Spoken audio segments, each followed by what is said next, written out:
ஒரு 2 நாள் முன்னாடி சென்ட்ரல் ஸ்டேஷன்லேருந்து ஆரம்பித்து அடையார் வரைக்கும் நான் வந்து ஒரு பஸ்ஸில் வந்தேன். அந்த பஸ்ஸில் ஏறினதுக்கு அப்புறம் தான் தெரியும் அந்த பஸ்ஸோட ஸ்பெஷாலிட்டிஸ் எல்லாம் என்ன, சிறப்பம்சங்கள் என்னென்ன. பஸ்ஸுக்கு பேர் உலா 2.0, ULA 2.0, இல்லைனா தமிழில் உலா 2.0. உலான்னா நம்ம உலா வரோம் இல்லையா, அந்த உலா ரொம்ப அழகான பேர். ஒரு இடத்துக்குமான சிறப்பம்சங்களை சொல்லி சென்னையில் இருக்கிற இம்பார்ட்டன்ட் டூரிஸ்ட் ஸ்பாட்ஸ் எல்லாத்தையும் கவர் பண்ணுறது இந்த உலா. நான் வந்து ஏறினதுக்கு அப்புறம் வந்து ஹைகோர்ட்டுக்கு அப்புறம் வந்து சென்ட் ஜார்ஜ் ஃபோர்ட், நம்ம இப்போ செக்ரட்டரியேட் இருக்கே அதுக்கப்புறம் வார் மெமோரியல், ரவுண்டானான்னு சொல்லி தான் நான் வார் மெமோரியலில் கேட்டிருக்கேன். எல்லா ஜனங்கள்லாம் அந்த டிஃபென்ஸ் குவார்ட்டர்ஸில் இருந்த வரைக்கும் ரவுண்டானான்னு தான் ஆட்டோக்காரங்க கார்காரங்க எல்லாரும் சொல்லுவாங்க. அதை வார் மெமோரியல்னு ஒருத்தர் சொல்லி புரிய வைக்கிறதுங்கிறது எனக்கு அவ்வளோ ஆனந்தமாக இருந்தது.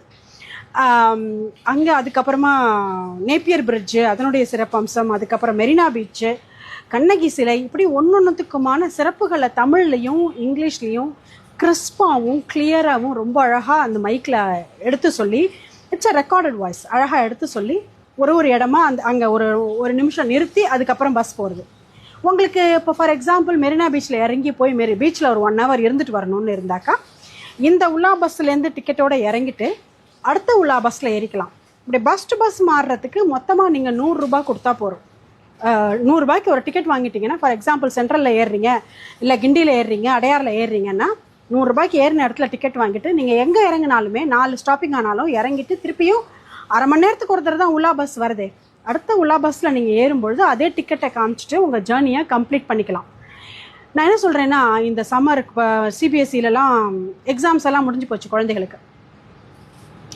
குழந்தைகளை கூட்டிட்டு ஏதோ ஒரு மாலுக்கு போய் அந்த அரைகுறை ஏசியில் அவஸ்தைப்படுறதுக்கு இந்த ஏசி பஸ்ஸில் இந்த ஏசி பஸ்ஸில் உட்காந்து குழந்தைகளுக்கு நம்ம ஊர் என்னன்னு காமிக்கிறது எவ்வளவோ பெட்டர்னு நான் நினைக்கிறேன்.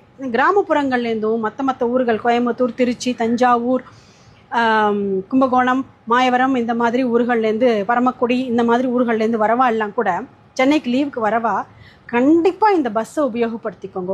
எனக்கு மனசுக்கு ஒரு ஹிஸ்ட்ரி டீச்சராக சொல்லணுன்னா ரொம்ப பிடிச்சிருந்தது இந்த பஸ். எல்லாரும் உபயோகப்படுத்திக்கோங்க. குழந்தைகள் என்ன, பெரியவங்களே என்ன, 100 ரூபா செலவழிக்கிறது இல்லையா? நம்ம பஸ்ஸில் ஏறி உட்காந்து சும்மா இறங்கி முடியல, வயசாகிடுத்து, நடக்க முடியாதுன்னா பஸ்ஸில் உட்காந்தே ஒரு ரவுண்ட் எல்லாத்தையும் பார்த்துட்டு திருப்பி போடலாமே. எங்கே ஏறணுமோ அங்கேயே இறங்கி. Beautiful memory. Please try. Thank you.